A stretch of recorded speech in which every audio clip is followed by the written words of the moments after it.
আজকে আমি সকালে অনেক ব্যস্ত ছিলাম, তাই আর আজকে সকালে ব্লগটি আমি শুরু করতে পারিনি। তো আজকে ব্লগটি শুরু করে নিয়েছিলাম স্নান করে, পুজো টুজো করে ঘরে গিয়েছিলাম, তখনই শুরু করেছিলাম। আমার মুখটার কি অবস্থা দেখতে পাচ্ছ তোমরা? ঘেমে পুরো অস্থির হয়েছি। কে বলবে যে আমি এইমাত্র স্নান করে পুজো সেরে জাস্ট ঘরে আসলাম। প্রচণ্ড গরম আমাদের এখানে। আমার মনে হয় ওয়েস্ট বেঙ্গলে এখন সব জায়গায় ভীষণ গরম চলছে। যাই হোক, গরম হলেই কী বা করা যাবে, তাই না? ওয়েদার তো আর আমাদের হাতের কন্ট্রোলে নেই, তাই যেমনই ওয়েদার হোক না কেন আমাদের সেভাবেই অ্যাডজাস্ট করে নিতে হবে। এদিকে দেখো, মেয়েও আমার ঘুম থেকে উঠে গেছে। ও আমাকে বেশ বিরক্ত করছিল আজকে। এই যে দেখছো, ওকে আমি সমানে বকে যাচ্ছিলাম, কারণ ও আমার ক্যামেরাটা বারবার নাড়াচাড়া করছিল। আমি ওকে ধাওয়া দেওয়ার পরে ও তো ভয় পায় না, যেহেতু আর কি বলবো বলো। আগে তাও একটু ভয় পেতো আমাকে, এখন খুব একটা ভয় পায় না তেমন। সেটাই আমি লক্ষ্য করছি কিছুদিন থেকে। আমি জানো তো, কিছুদিন আগে ভেবেছিলাম যে চুলটা আমি এবার বড় করব। বেশ অনেকটাও বড় হয়েছিল, প্রায় কোমর পর্যন্ত হয়ে গিয়েছিল। তা আমি ভেবেছিলাম চুলটা যদি স্ট্রেট করি কোমর পর্যন্ত হয়েই যাবে। তো হঠাৎ করে আমার কী যে হলো জানি না, মাঝখানে ভীষণ গরম পড়ছিল। একদিন গিয়ে আমি চুলটা কেটে আসি। তারপরে কেটে আসার পর আমার চুলটা দেখে যা আফসোস হচ্ছে, আমি তখন বারবার ভাবছি এরম আমি চুলটা কেটে ফেললাম, এবার কি হবে। যাই হোক, কেটে যেহেতু ফেলেছি তো আর কি করা যাবে এখন, তাই না? দুদিন থেকে দেখছি সকালবেলাটা একটু ওয়েদারটা ঠান্ডা থাকে, কিন্তু যেই 10টা-11টা বেজে যায় তেমনি এত রোদ উঠে, আর মানে রোদের তাপটা সহ্য করা যায় না।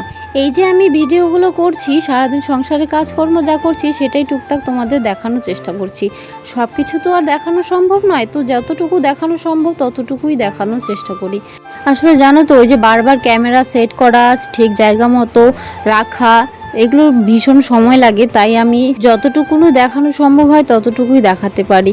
আর সারাদিন যেহেতু ব্যস্তই থাকি আমি, যেহেতু বুঝতেই পারছো ছোট একটা বাচ্চা নিয়ে একা হাতে সংসারে সব কাজ করা ভীষণ টাফ ব্যাপার। তার উপর ভিডিও করা, ক্যামেরা সেট করা, এগুলো অনেকটাই পরিশ্রমের ব্যাপার। আমার শাশুড়ি আছে বাড়িতে, কিন্তু আমার শাশুড়ির যথেষ্ট বয়স্ক, তাই উনি কোনো কাজ সেভাবে করতে পারে না। ওই টুকটাক যেটুকু তার সম্ভব হয় আমাকে হেল্প করার চেষ্টা করে একটু। আগে কিছুদিন আগে মেয়েকে আমার শাশুড়ি খাওয়াতো, কিন্তু ইদানিং আমার শাশুড়ি একদমই খাওয়াতে পারে না। কারণ ওই যে বললাম, আমার মেয়ের ভীষণ জেদ। এই যে দেখো, এই এরিয়াটা দেখালাম, এই এরিয়াটার মধ্যে আমার মেয়ে আজকে শ্যাম্পু আর কন্ডিশনার মেখেছে। আয়নাটা এত বাজে অবস্থা করে রেখেছে যে আমাকে এটা ভালো করে ক্লিন করতেই হবে, তাই একটু ভালো করে ক্লিন করে নিলাম। আর এইদিকে দেখো, এই যে ব্রাশগুলো আছে, তিনটে ব্রাশ, এই 3টে ব্রাশই আমার বড় ইউজ করে। ওর মতো ব্রাশ করা আমার মনে হয় তোমরা কেউ দেখোনি কাউকে। ওর দাঁত ব্রাশ করতে আধা ঘন্টা থেকে 40 মিনিট সময় লাগে। আমি আমার লাইফে ফার্স্ট টাইম দেখেছি কাউকে এতক্ষণ সময় নিয়ে ব্রাশ করতে। শুধু আমি না, যেই দেখে ওকে সেই বলে এতক্ষণ সময় নিয়ে কেউ ব্রাশ করে। হ্যাঁ, ও এরকমই। এখন আমি বলার পর অনেকটা তাও চেঞ্জ করেছে, কিন্তু ওই যে তাও বললাম আধা ঘন্টা সময় লাগে। আমি আমার বাড়ির আশেপাশের লোকেদের কাছে থেকে শুনি যে ও ভীষণ সময় নিয়ে ব্রাশ করতো, আগে প্রায় ঘন্টাখানেক সময় লাগিয়ে দিত। তো এরপর দেখো, তোমাদের সঙ্গে কথা বলতে বলতে আমার রুমটা যতটুকু সম্ভব আমি ক্লিন করে নিয়েছি। এরপর দেখতেই তো পাচ্ছ আমার গরমে ঘেমে পুরো অবস্থা খারাপ, পিঠটাও ঘেমে গেছে। তাই একটু ফ্যানটা চালিয়ে নিয়ে শুয়ে নিচ্ছিলাম। এরপর ভাবলাম একটু শুয়ে টিভি দেখি। আর ওই দিক থেকে আমার মেয়ে ঘরে চলে আসছে, আর ও তো জানো আমাকে টিভি একদম দেখতে দেয় না। তাই আমি মেয়েকে বলছিলাম, শোনা, আমি জাস্ট 2টো গান শুনি, তারপর তোমাকে দিয়ে দেবো। তো সেইভাবে ওকে একটু আটকানোর চেষ্টা করছিলাম।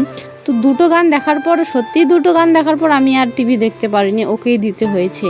তো আজকের ভিডিওটা আমি এই পর্যন্ত রাখছি। তোমাদের কেমন লাগলো সকলেই জানিও কমেন্ট সেকশনে।